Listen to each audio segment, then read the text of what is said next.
എന്താ നീ രാവിലെ തുടങ്ങിയതാണല്ലോ ഈ പുട്ടിന് തേങ്ങിടുന്ന പോലെ. ഏട്ടാ ഏട്ടാ എന്തേട്ടത്തി? അല്ല, അത് പിന്നെ എനിക്ക് ഏട്ടനോടല്ലാതെ എന്റെ ആഗ്രഹം പറയാൻ വേറെ ആരോ ഉള്ളത്. അതിനിപ്പോ ആഗ്രഹം പറയണ്ടെന്ന് ഏട്ടൻ പറഞ്ഞോ? ഇല്ലല്ലോ. അതില്ല, എന്നാലും ഒരു എന്നാലും ഇല്ല. ആ ആഗ്രഹം എന്താന്ന് വെച്ചാ പറഞ്ഞാ മതി. ഞാൻ ബികോമും ബിഎഡും ഒക്കെ ഫസ്റ്റ് ക്ലാസ്സോടെ പാസ്സായതാണെന്ന് ഏട്ടൻ അറിയാലോ. അതുകൊണ്ടല്ലേ മോളെ നിന്നെ ഈ ചെളിപ്പാടത്തേക്ക് ഇറക്കാത്തത്? അതല്ല, എനിക്ക് ആഗ്രഹം ഒരു സർക്കാർ ജോലിയാ. ഏട്ടൻ വിചാരിച്ചത് നടക്കുന്ന എനിക്ക് ഉറപ്പാ. ആഭ്യന്തരമന്ത്രി നമ്മുടെ വർക്കി സാറില്ലേ, ഒഫീഷ്യൽ സ്റ്റാഫായിട്ട് വർക്ക് ചെയ്യാൻ അവിടെ ഒഴിവുണ്ടെന്ന് ഞാൻ അറിഞ്ഞു.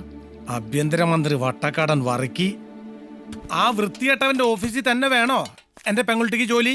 വൃത്തികെട്ടവനോ തെമ്മാടിയോ ആരെങ്കിലും ആവട്ടെ, നല്ല ചൂട് കഞ്ഞിയും കപ്പയും ചമ്മന്തിയുണ്ട്, ഞാനായിട്ടുണ്ടാക്കിയതാ. പിടിച്ചേ. അല്ല മണിയെ, ഇവള് പറഞ്ഞതിൽ എന്താ ഒരു തെറ്റ്? ഒരു കാലത്ത് നിന്റെ ഈ ആരോഗ്യം ചങ്കൂറ്റും ഒക്കെ നന്നായി മുതലെടുത്തവരാണല്ലോ ഈ ആഭ്യന്തരനും മറ്റുള്ളവരും ഒക്കെ. അതിന്റെ പേരിൽ കുറെ ഏറെ അനുഭവിച്ചില്ലേ നീ? അപ്പോ തിരിച്ച് യോന്മാരെയൊക്കെ നമുക്കൊന്ന് മുതലെടുത്ത് നോക്കിയാൽ എന്താ? ഓഹോ, ഉപ്പയും മോളും കൂടി നേരത്തെ കൂട്ടിയുണ്ടാക്കിയ അജണ്ടയാണെന്ന് ഇപ്പൊ എനിക്ക് മനസ്സിലായി. ഇതിനു വേണ്ടി ഞാൻ ആ വട്ടക്കാടം മറക്കിയിട്ട് മറ്റുള്ളവരുടെ അടുത്ത് ചെന്ന് എന്റെ അനീതിക്ക് വേണ്ടി അവരെ കാല് പിടിക്കണമെന്നല്ലേ? അത് വേണ്ട മാഷെ. അത് വേണം. അപേക്ഷിക്കലും കൈകൂപ്പലും ഒക്കെ ഞാൻ ഏറ്റു. നിന്റെ ഒരു ശുപാർശ ഉണ്ടായാൽ മതി. അത് നിന്റെ കൈപ്പടെ തന്നെ ആയിരിക്കണം എന്ന് മാത്രം. ഇപ്പൊ നീ തന്നെ പറഞ്ഞല്ലോ ഉപ്പയും മോളൂന്ന്. അനിയത്തിയാന്ന് പറയണ്ട, നിന്റെ മോളാന്ന് തന്നെ പറഞ്ഞോളൂ. അതോടെ പ്രശ്നം തീർന്നല്ലോ. ഉപ്പ എന്റെ കൂടെ വന്നോളും. ഏട്ടനായിരുതെന്ന് പറയരുത്. മാഷെ, എന്നാലും ഞാൻ ഒരെന്നാലും ഇല്ലടാ. എന്നും എല്ലാരും ഒരുപോലെ ആയിരിക്കില്ല.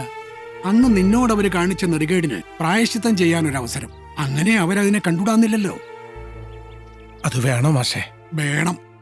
ഇൻഷാ അല്ലാഹ് ഒക്കെ ശരിയാവും.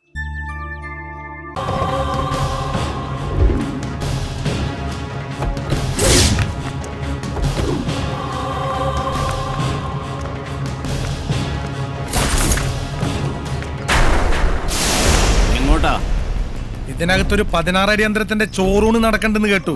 അതൊന്നും ഉണ്ടിട്ട് പോവാൻ വേണ്ടി വന്നതാ. പിന്നെ ഞാൻ ആരാ എന്താണെന്നൊക്കെ ദാസേനോട് പ്രത്യേകം പറഞ്ഞ് പരിചയപ്പെടുത്തണോ?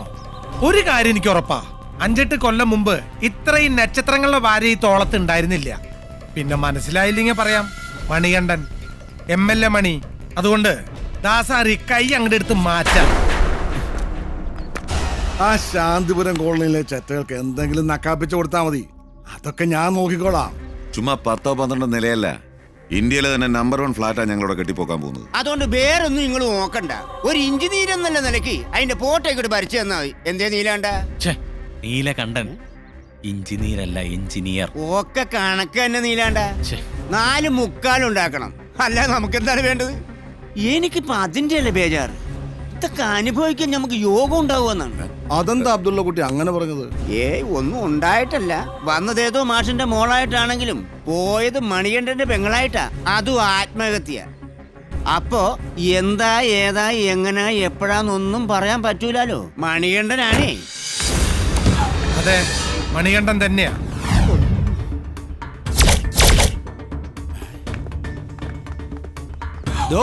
മിനിസ്റ്റേഴ്സ് മീറ്റിംഗ് നടക്കുന്നിടത്തേക്കാണോ മുന്നറിയിപ്പില്ലാതെ കയറി വരുന്നത്?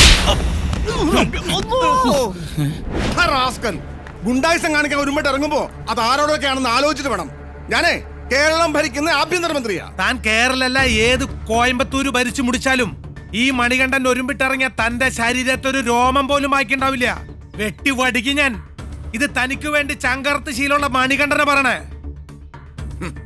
അനന്ത,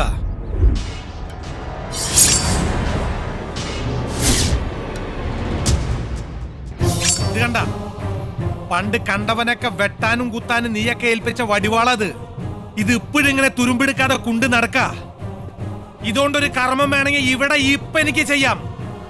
അതിന് നേരം കാലം ഒത്തുവരുമ്പോ വരും ഞാൻ. വരുന്നു പറഞ്ഞ വന്നിരിക്കും. അതിന് വർക്ക് ചെയ്യേണ്ടി ആറാൻ പറഞ്ഞോ നീ പറയണേ?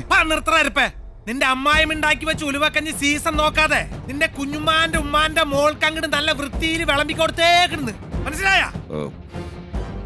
നിന്റെയൊക്കെ തന്തമാരുടെ പ്രായമുള്ളൊരു മനുഷ്യൻ സ്വന്തം മകളാണെന്നും പറഞ്ഞ് എന്റെ പെങ്ങളെയും കൊണ്ട് കയറി വന്നപ്പോ നീയൊക്കെ നിന്റെ തനിനിറം തന്നെ പുറത്തെടുത്തു. ഇനിയൊന്നും നഷ്ടപ്പെടാനില്ല ഈ മണികണ്ഠന്. ഞാനിപ്പോ വന്നത് ഒരു സമ്മാനം തരാനാ.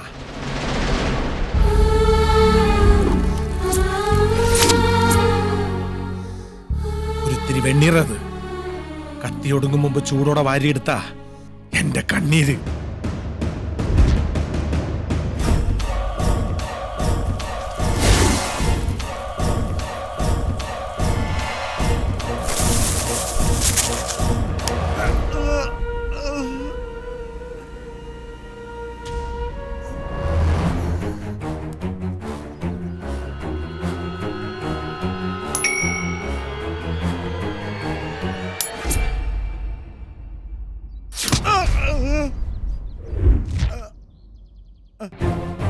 ഇതെന്റെ രണ്ടാം ജന്മ.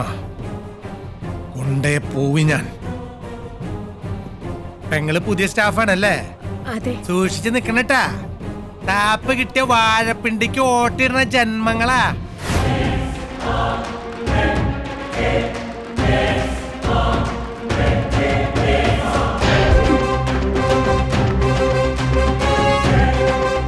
ബ്രാഞ്ച് സെക്രട്ടറി എന്നുള്ള നിലക്ക് നിന്നോട് എനിക്കൊരു കാര്യം പറയാണ്ടിരിക്കാൻ പറ്റൂല. വെട്ടൊന്ന് മുറി 2 എന്നുള്ള നിലക്ക് രാഷ്ട്രീയം കൈകാര്യം ചെയ്യുന്ന കാലെല്ലാം പോയി. ഇമാമി ഹോട്ടൽ ഗ്രൂപ്പിന്റെ ആൾക്കാർ ആരാന്ന് നിങ്ങൾ മനസ്സിലാക്കി? നമ്മളെ പഴയ കൂളിക്കാട്ട് കർഷക സമരത്തിലെ രക്തസാക്ഷി ചാത്തുനായരുടെ മോനാ. ഓനങ്ങ് ഗൾഫിലും ഇംഗ്ലണ്ടിലും അമേരിക്കയിലും ഒക്കെ എന്തെല്ലോ ബിസിനസ് ഉണ്ട്. കുറെ പൈസയുണ്ട്. കമ്മ്യൂണിസ്റ്റുകാർക്ക് പൈസ ഉണ്ടാക്കിക്കൂടാ, ബിസിനസ് നടത്തിക്കൂടാ എന്നൊന്നും ആരും പറഞ്ഞിട്ടില്ലല്ലോ. ഓന്റെ ഹോട്ടലാടെ വന്നാ അത് പാർട്ടിക്കൊരു ബല.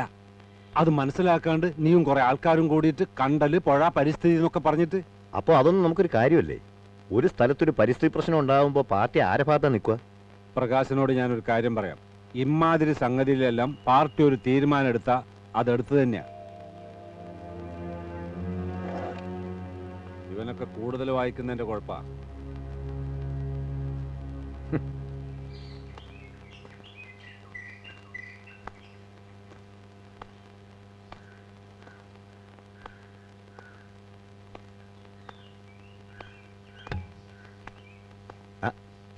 എന്താ വേണ്ട നിങ്ങളെന്താ ഇവിടെ? എനിക്കറിയില്ലേ പ്രകാശ, എനിക്ക് ആകുള്ളൊരു വരുമാനം നമ്മൾ അങ്ങാടിയിലെ ചായപ്പീടിൻ്റെ വാടകയല്ലേ. 10-40 കൊല്ലം ഞാനത് നടത്തി. കുടലിനൊരു ഓപ്പറേഷൻ കഴിഞ്ഞ പിന്നെ നമ്മുടെ ബാപ്പുവിൻ്റെ അടുത്ത് ചന്ദ്രന് വാടക കൊടുത്തു. ഇപ്പം കൊല്ലം 4 കഴിഞ്ഞ 14 മാസമായിട്ട് ഓൻ വാടക തന്നിട്ടില്ല. ഓനാന്നെങ്കിൽ മുമ്പ് കോൺഗ്രസ്സാ, ഇപ്പം നമ്മളെ പാർട്ടിൻ്റെ ആളാ. 2 പ്രാവശ്യം ഞാൻ കേസിനോട് പറഞ്ഞു നോക്കി. നോക്കാ തെരിയിപ്പിക്കാന്നെല്ലാം പറയുന്നല്ലാണ്ട്. ഒരിക്കലും കൂടി ചോദിച്ചു നോക്കാം.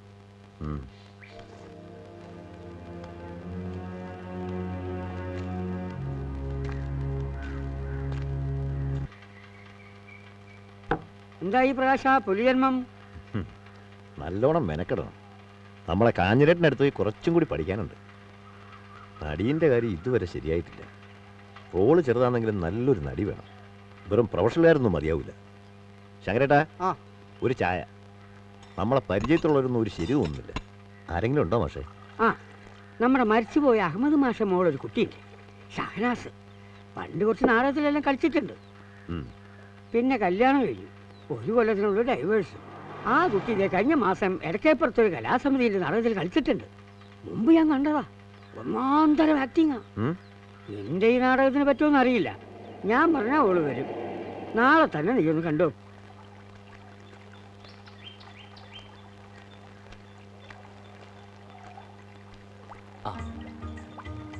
പ്രകാശ, ഒരു കത്തുണ്ടല്ലോ. കത്താ? എനക്കാ?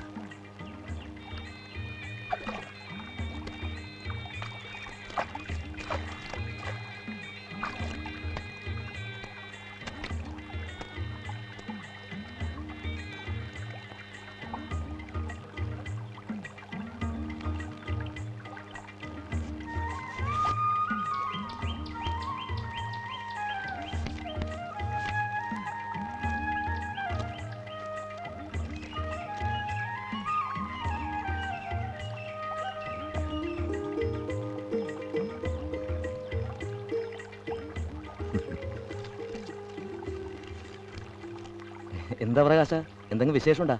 ഒന്നുമില്ല. പണ്ട് ഞാൻ കുറച്ചു കാലം എൻ്റെ ഒരു ചങ്ങായിൻ്റെ സായന പത്രത്തിൽ പണിയെടുത്തിരുന്നല്ലേ. ഓൻ പിന്നെ അതെല്ലാം നിർത്തി ഗൾഫിൽ പോയി. ഇപ്പം കുറച്ച് പൈസയാക്കി നാട്ടിൽ വന്നിട്ടുണ്ട്. ഇനി പോകുന്നില്ല എന്നും വെച്ചു. മൂപ്പറ് പിന്നെയും പഴയ പത്രം തുടങ്ങാൻ പോവുക. വേറെ ചില്ലറ ഏർപ്പാടൊക്കെ ഉണ്ട്. ഓണം സഹായിക്കണം എന്നൊക്കെ എഴുതിയിട്ടുണ്ട്. കൂട്ടത്തിൽ ജീവിതം, സ്നേഹം, സമൂഹം എന്നൊക്കെ കുറച്ച് സാഹിത്യവും കാച്ചിട്ടുണ്ട്. എന്നാ പിന്നെ പോയി നോക്കറ, ഒരു ചേഞ്ച് അല്ലേ. ഏയ് ഇനിയിപ്പോൾ അമ്മാതിരി മെനക്കെടൊന്നും കഴിയൂല. പിന്നെ നുണയെഴുതി പിടിപ്പിക്കുന്ന ഏർപ്പാടല്ലേ, വേണ്ട. പത്രത്തിൻ്റെ പണിക്ക് പോയാൽ വേറെ ഒരു സംഗതി നടക്കില്ല. എനിക്ക് ഈ ചളിയും വെള്ളവും വയലിലെ പണിയും എല്ലാം വേണം. പിന്നെ നമ്മളെ വായനശാല, നാടകം, സമ്മേളനം അതൊന്നും ഇല്ലാണ്ട്. എന്നാലും അങ്ങനെ അല്ലല്ലോ, നീയൊന്നും ഇങ്ങനെ നാട്ടിലൊതുങ്ങി കൂടി നശിക്കൊണ്ടോന്നല്ലല്ലോ. നാട്ടിൽ നിന്നാ മോശം, പുറത്തു പോയാൽ ഭയങ്കര കേമം. അങ്ങനെ ഒന്ന് ഉറപ്പിക്കറ വാസോട്ടാ. എല്ലാവരും ലണ്ടനിലും അമേരിക്കയിലും പോയാൽ നമ്മളെ നാട്ടിലെ നെല്ലിനെന്തെങ്കിലും പിന്നാരാ, വയലിൽ നട്ടുകിടാൻ പിന്നാരാ.